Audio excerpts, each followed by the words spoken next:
This is Google's report on the number of searches for the word Twitter since the platform released, and then these are the searches for the letter X. And this chart is growing, but that's not what we're seeing about Twitter. Twitter hit another low over the weekend. The platform is not a Twitter anymore. It's an X-Twitter. To any sensible Wall Street analyst or tech journalist, just don't make any sense. Many neighbors are not happy about the new sign. At least in my bubble of news and TikToks, Elon is a laughingstock for destroying Twitter. But is that actually right? When I think of Twitter, the first thing that comes to mind is like wasted potential. This is a platform that seemed to have everything going for them. They had the audience, the attention, the moat, the uniqueness. They were TikTok before TikTok. They even created an actual word that exists in the dictionary. But it seems that these eccentric or part-time leadership has just cut its own wings, get it? Other tech giants have spent millions of dollars to replace Twitter. They've failed miserably, and yet, right now, it seems that Twitter's future is more unclear than ever. So in this video, I wanted to look at a timeline of Twitter's history, and try to find the inflection point for this company. This is Company Forensics, Twitter. So it's Taco Tuesday 2006. MySpace is the most popular website on the planet. The Departed just won Best Picture. Most phones look like this. The Time Person of the Year is you. And Crocs are about to become a global phenomenon. And this guy, Jack Dorsey, is sitting in a park, enjoying a taco, and wants to tell his friends about it, using his definitely not smartphone. But there's no way to do it. Jack was working as a low-level engineer for a podcasting startup called Audio, but they figured that Apple was just about to roll out podcasts on iTunes, and Audio's founders were desperate for a pivot for the company. And so they went ahead and organized this hackathon with their team to build a new product, and Dorsey picked his SMS updating concept and built it. 2 weeks later, V for Vendetta is now the trending movie in theaters. The terrorist! But the meaning of this word, trending, is about to change forever. Dorsey tweets for the first time. And so the founders at Audio decide to pursue this thing. Dorsey gets a co-founder badge, and him, Williams, and Stone restructure the company as a holding of startup ideas, kind of like a lab approach. And they pushed a third co-founder, Noah Glass, out. That was a bit of a mess. That mess was not clean. Glass had even come up with a name for Twitter, and for years, his Twitter bio actually said, "I started this." Next year, in South by Southwest, people start talking about this new platform. But more importantly, they start tweeting. And the winner is, you can check your cell phones, Twitter. Twitter goes viral, a new company is set up, and Jack Dorsey gets promoted to CEO. A couple of months later, a $5 million round is led by Fred Wilson at Union Square Ventures. He is actually a pretty famous investor these days, in part because he wrote that check. The round is actually announced the same day that the first iPhone releases. In August, this guy called Chris Messina, that's not the guy. This Chris Messina came up with the idea to put that useless button on the phone to good use. What the f*** is this piece of and invents the hashtag. Funny story, that Chris actually helped us hunt our own Slidebean product on Product Hunt a few months back. Fast forward to 2008, Twitter is still growing, more money was raised, but we have issues. The platform is constantly down, and there are complaints about Jack's leadership. I always appreciate constructive criticism about my job performance. According to The Verge, Fred Wilson and Evan Williams, they make a move to remove Jack from the CEO job. They call him unfit for the role, and they succeed at this with the board. Dorsey is out, and Williams takes over as CEO.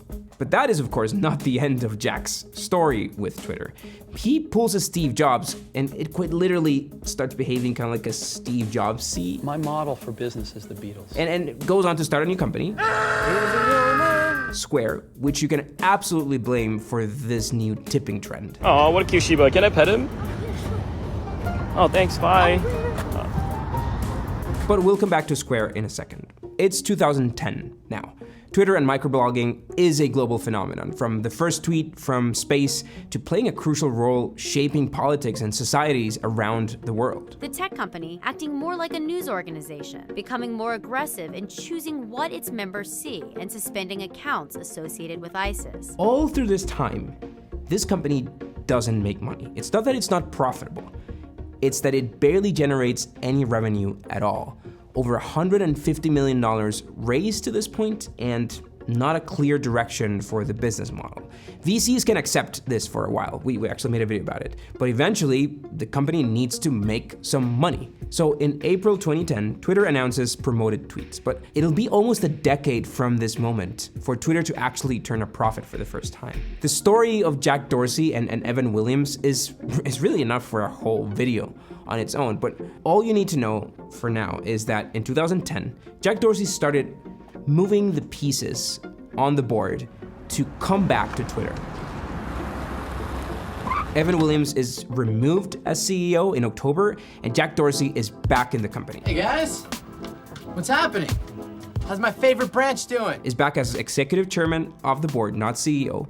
But he's also spending some time on product development. It's a combination of tasks that eventually will put him back on the big seat. And around this time, this is where we actually start finding some data on Twitter's growth. Twitter went from 30 million users in 2010 to 231 million users in 2013. That is massive growth. They were obviously doing something right. Now, let me pause for a sec for today's Explainer Time. Explainer Time! Twitter at this point is not a public company yet, so we rely on their own reports to know how many people are actually using the platform. And it's the same position where we are now that Elon Musk has made the company private again.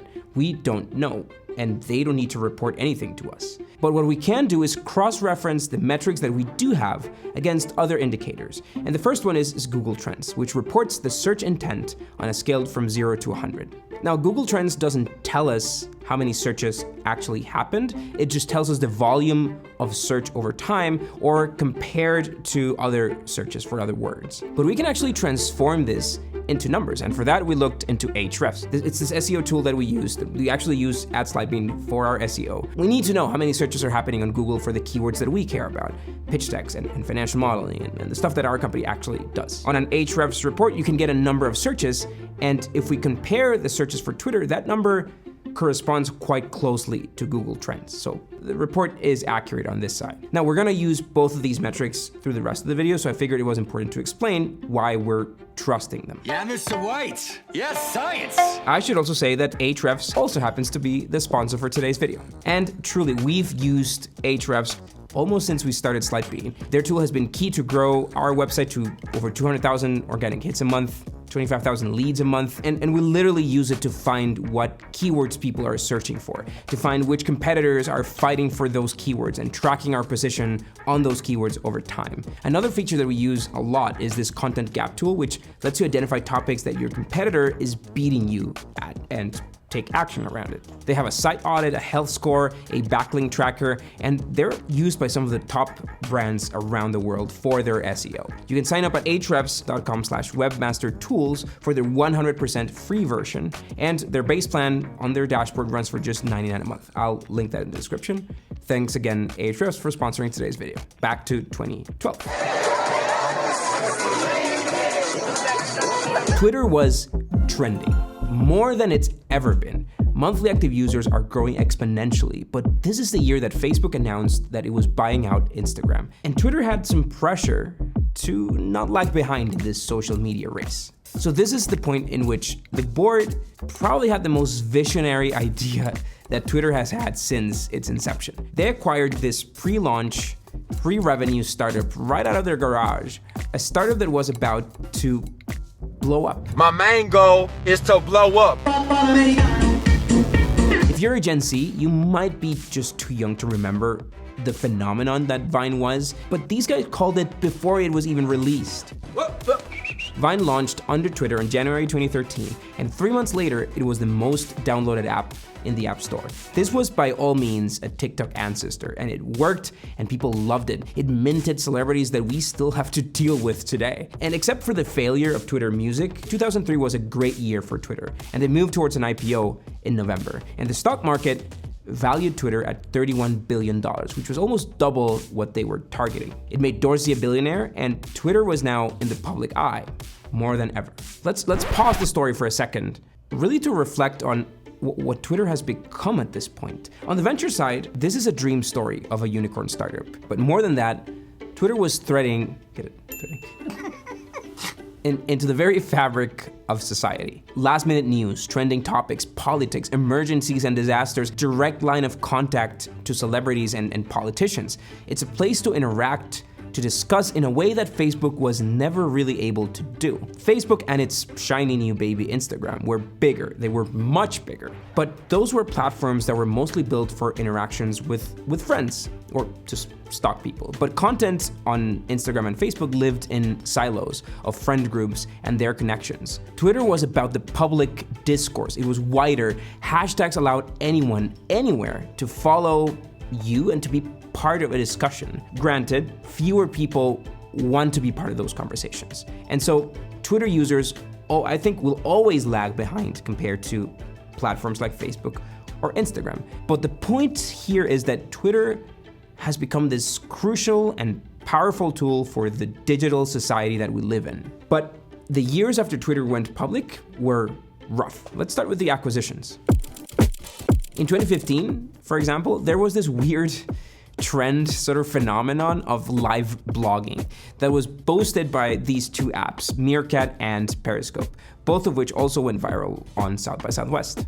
Now, at the time, this felt, I guess it kind of felt like the future, and Twitter fell for it. They acquired Periscope for something like $50 million, but the trend, of course, didn't last, and Twitter's money went to waste. Now, I really don't have time to cover all of Twitter's acquisitions, but the biggest of the bunch, for example, was Telepart. That's an ad tech company that they acquired in an effort to help them solve their revenue issues, try to monetize their content more. And I'm gonna get to that in a sec. But for that company, they paid $500 million, and like many of the other acquisitions, it just proved to be useless. But I guess more importantly, the market, the investors, they were losing trust in what Twitter could become as a business. Again, I don't think that anyone would argue with the relevance of Twitter in society, but it still needs to be a business. Users weren't growing. Revenue growth was slowing down. Profitability was far out in the horizon, and the stock price took a nosedive. In the midst of this mess, the board ditches their CEO and brings Jack Dorsey back as CEO on one condition. He'll be a part-time CEO. He'll split his time with his side gig Square, who's less of a side gig and more of a company about to go public, like literally about to IPO in a few months. And I can barely keep up being CEO of one company. I have no idea how someone would convince investors and boards that they can be the CEO of two companies. Now, one of the biggest blows soon after was Vine. Like, that story is worth an entire video, and we actually made that video. But in a nutshell, Twitter didn't really care enough about Vine. They didn't pay enough attention to this incredible product, this incredible trend that the product started, and they had red numbers on their core business. They really didn't have the capacity to solve revenue for a whole other product. The lesson from one of the founders of Vine was, don't sell your company. He actually found out that they were shutting Vine down after the TechCrunch reporter asked him about it. 350 employees were fired with the shutdown of Vine, and several key people left the company around this time.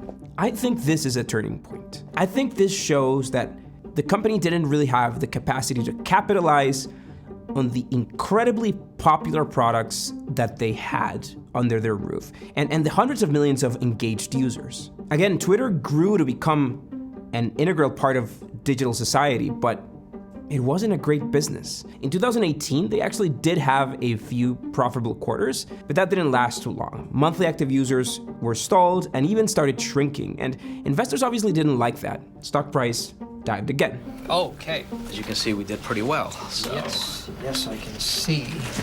Why don't you explain this to me like I am an 8-year-old? Another issue is that at this point, they're such a crucial part of society, and that comes with caveats. Dealing with FBI investigations, censoring or not censoring corn and produce accounts, having to testify in Congress. Now, who the hell do you think that you are? Stopping your bot accounts, from, swinging elections around the world. And perhaps more important and crucial is the ruling on free speech and the massive legal debate that this must have been to ban the President of the United States from your platform after he uses it to march a mob on the Capitol. A violent mob of Trump supporters. We will never give up. We will never concede. USA! USA! And even with all the bans and all the boycott from people who were upset by this, Twitter's traffic didn't really suffer. After the Trump ban, Twitter actually saw an uptick in traffic.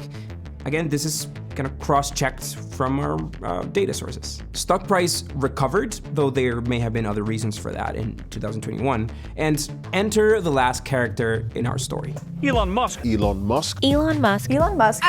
Elon Musk. Elon had set up his Twitter account in 2010, and being the eccentric yet popular character that he is, his following grew pretty quickly. And Musk obviously understood firsthand how important of a medium Twitter was.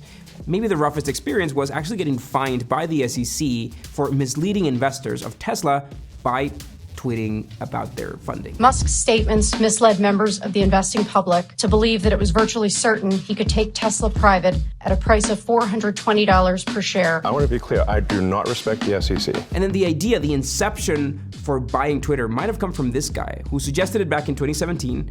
Elon replied, and he literally has "sorry about Twitter" in his bio today. Not much happened in 2017, but the debate over free speech sort of triggered Elon to make a push to actually buy Twitter out. Early 2022, he announced he had bought 9.1% of Twitter's shares, of the publicly traded shares. He became the single largest individual shareholder in the company. He forced his way into the board and began, you guessed it, just tweeting about what he intended to do. This is a bit of a legal mess because just like in the Tesla case, you could argue that Elon's tweets had an impact in shareholder sentiment or had an impact in the company's stock price, which helped him pave the way to finally buy the platform out. And his offer was $54.20 a share. There's an argument whether it was intentional, the 420 thing, but the offer was $43 billion.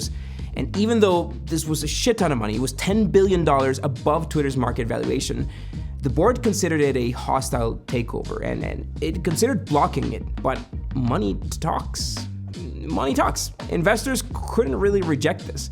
And so on April 25th, 2022, they announced that an agreement had been reached. And the following months were a PR mess. Elon was trying to back out of the deal. He was denouncing that there was dirty data, that there were unreported bot accounts, and Twitter was now fighting and literally suing him for the deal offer to actually happen. I'm not gonna bore you with those details. Point is, Elon was forced to complete the purchase of the company. He had to go into serious debt to do it, and on October 27th, 2022, almost 10 years after Twitter went public in the first place, they became a private company again. The site will go private after the deal closes and announced that it would be delisted from the New York Stock Exchange. Twitter is no longer able to be traded. Elon's tenure is recent and it has been widely covered by the news, but here's a summary of the most important, I'm gonna call them milestones. By November, he fired around half of his payroll employees, about 80% of contractors, and announced this upcoming hardcore work culture for whoever was left, which of course triggered a lot more people to resign voluntarily. And there were tons of horror stories that made echoes through social media. I found that my work laptop was remotely wiped and access to Slack and Gmail revoked. He's been insulting you and your coworkers for months. I'm not giving a severance package. They can't take that away from me. Elon's argument for this was that the company was burning $4 million a day. The last quarterly report the company put out, that's Q2 2022, they said that they had burned $270 million. And this would be consistent with that, considering how marketing spend had slowed down post-COVID. The problem is that even though he was cutting expenses, Elon's takeover created so much bad press that it triggered a lot of advertisers to just move out of the platform. 14 of the top 50 advertisers have stopped since Elon took over, including these on your screen. And then the idea to pay monthly subscriptions to get verified was not very well received. Many prominent people left Twitter because of this, including Chris Messina. Remember him? Now, the idea of doing this, of course, is to capitalize around the prestige of having a verified Twitter account, one that I tried to get for years and I was never approved. Yes, very sad. Anyway. And yes, to make some revenue and supposedly to stop spam accounts. But the first launch, which was November 9th, it backfired massively. An account called Eli Lilly & Co. got verified, pretended to be the pharmaceutical company Eli Lilly, and tweeted that insulin was now gonna be free. Tweet goes viral, and by the time the real Eli Lilly catches on, its stock price had dropped and they had a PR mess in their hands. And that is just one of many examples of account impersonation happening around that time. That same month, on the idea of free speech, Elon reinstated hundreds of banned accounts, including Trump's, even though he refused to come back. By the end of November, they had launched a new verification system, and Elon announced internally that they were at an all-time high number of signups, which, once again, it's actually consistent with our own traffic estimates. By the end of June, Elon decides, or I guess people decide for him, that he should step down as CEO. He brings Linda Yaccarino to take the role. And then just last month, they infamously changed their bird to an X, which you can very well argue that it destroys a brand that's been 10 years in the making. I mean, it's all right, like... Hey, that's pretty good. It was perfect. Perfect. Everything. That's what I'm talking about! That's why he's the GOAT! The GOAT! It's the biggest piece of dog shit. Elon argued that the app he envisions has video and has long-form content, and a tweet is no longer a way to describe a post. I mean, which I guess is right. But here's the gist of the whole thing. It's very easy to handpick any of these decisions and trash it. I've done it myself. I will continue to do so because Elon Musk is weird and making fun of him is fun. But what data shows is that whatever combination of free PR, even though it's negative, whatever combination of leadership and layoffs that Elon did, it seems to have put the company back into at least user growth. He's managed to get people to talk about it, and apparently he's managed to operate this business with a tiny fraction of the staff that it used to have, with honestly very few hiccups. Now, we didn't set out to research this rabbit hole to come out and defend Elon Musk, but at least with the data we have, Twitter isn't doing as bad as we have been told. Now, if you enjoyed this video, you should definitely watch our episode on the real story of how Mark Zuckerberg screwed his best friend. We actually went into a rabbit hole to dig the actual share distribution and to fact check the key parts of the movie and the perception that we have today of Mark Zuckerberg. Thanks a lot for watching, and we'll see you next week.